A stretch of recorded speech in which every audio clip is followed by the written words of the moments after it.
Episode की starting वहीं से होती है जहां रामवू ने अपना लव कन्फेस करते हुए हिवोन का नाम लिया था, जिसके बाद हिवोन इमोशनल होकर काफी ज्यादा रोती है। नेक्स्ट डे वो अपने फादर से मिलने के लिए जाती है और उनसे बात करके उसे काफी ज्यादा अच्छा लगता है। तभी उसे पता चलता है कि उसकी छोटी बहन काम करने के लिए बाहर जा रही है। यहाँ वो अपनी बहन को समझाने लगती है कि ये तुम्हारे लिए सेफ नहीं होगा, तुम्हें ऐसा नहीं करना चाहिए। ये सुन के उसकी छोटी बहन भड़कते हुए कहती है कि आप तो कुछ करती नहीं हो, मुझे भी नहीं करने दे रही, क्या पता मेरी मौत कब हो जाए, उससे पहले मैं सब कुछ करना चाहती हूँ ताकि मुझे बाद में रिग्रेट ना हो। हिवोन को अपनी बहन की ये सारी बातें सुन के काफी ज्यादा बुरा लगता है और उसकी फीलिंग उसके फादर भी समझ पा रहे थे। वो उठ के बाहर चली जाती है। तभी उसे पीछे से रामवू रोक लेता है। रामवू कहता है कि क्या तुम इन सब से थक गई हो? कोई बात नहीं, तुम्हें एनर्जी चाहिए ना, मैं तुम्हें एक जगह पर लेकर जाऊंगा, वहाँ पर जाकर तुम्हें काफी सारी एनर्जी फील होगी। उसकी ये बातें सुनने के बाद हिवोन स्माइल करने लगती है क्योंकि पास्ट में उसने एक बार रामवू के पास आकर सेम ऐसा ही किया था। रामवू भी सेम ऐसे ही उसे पकड़कर अपने साथ ले जा रहा होता है और यहाँ पर हम हिवोन को काफी ज्यादा खुश देख पाते हैं, जिसके बाद वो दोनों उसी जगह पर जाने लगते हैं। रामवू सेम वैसे ही कर रहा था जैसे हिवोन उसे उस सीक्रेट प्लेस पर लेकर गई थी। वो दोनों गार्ड से चोरी चोरी चुपके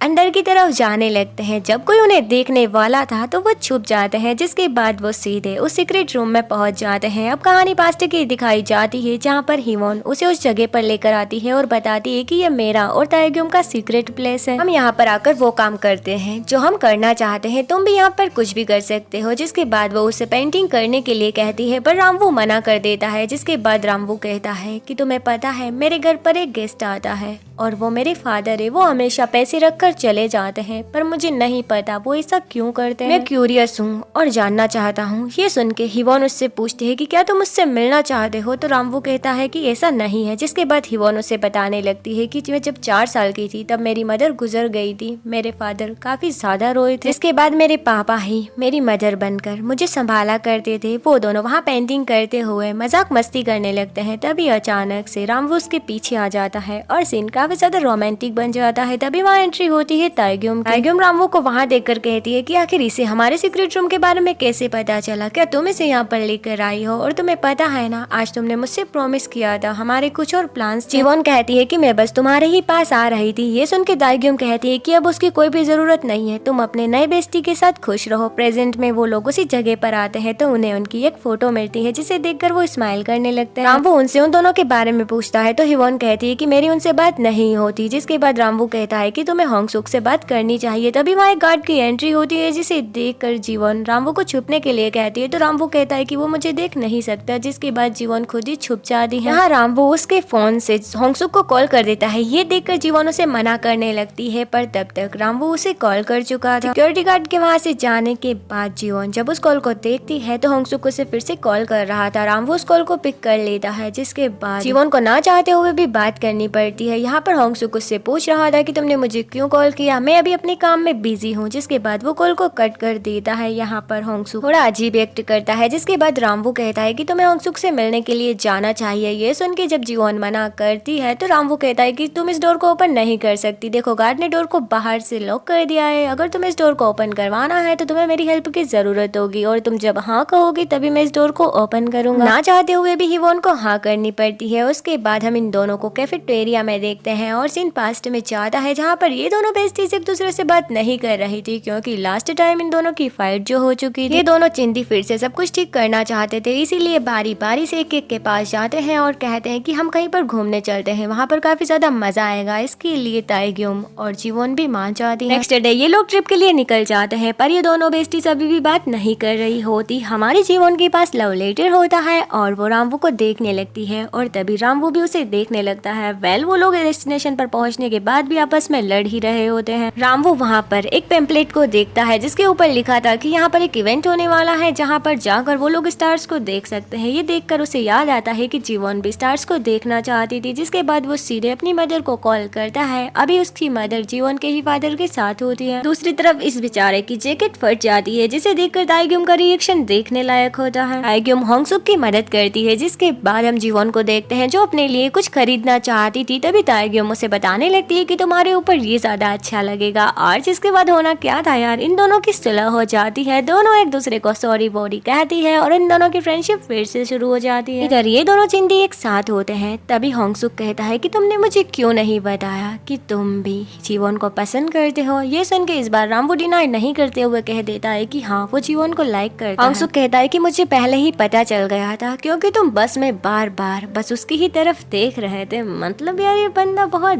ज्यादा ही शाना है। जिसके बाद वो जीवन की तरफ देखने लगता है और कहानी प्रेजेंट में आती है, जहाँ पर हमारी जीवन और रामवू उससे मिलने के लिए पहुंच जाते हैं। यहाँ पर होंगसुक उन दोनों की तरफ देखता है, जिसके बाद रामवू उसे होंगसुक से बात करने के लिए कहता है, पर जीवन ऐसा नहीं कर पाता। रामवू बार बार जीवन के पास आकर उसे कुछ कुछ कहने के लिए कह रहा था और उसकी बात मानकर हमारी जीवन भी कुछ न कुछ कह रही थी। ये देखकर हमारा होंगसुक काफी ज्यादा हैरान हो जाता है कि आखिर ये क्या बकवास कर रही है, इसको क्या हो गया। जीवन उससे उसकी स्टडी के बारे में पूछती है, जिसके बाद होंगसुक कह देता है कि अभी उसे कुछ काम करना है, तो क्या वो यहाँ से जा सकती है। ये सुन के होना क्या था यार, जीवन वहाँ से अपना मुंह उठाकर दफा होने लगती है। तभी रामवू उसे रोकने के लिए वहाँ आ जाता है और तभी होंगसुक भी वहाँ आ जाता है। होंगसुक पूछता है कि क्या तुम यहाँ रामवू के लिए आई थी। तभी सामने से एक एम्बुलेंस गुजर रही थी। सायरन की आवाज सुन के जीवन की हेल्थ खराब होने लगती है, वो जमीन पर ही बैठ जाती है। रामवू हैरान होकर ये सब देख रहा था कि कैसे आज भी वो ट्रॉमा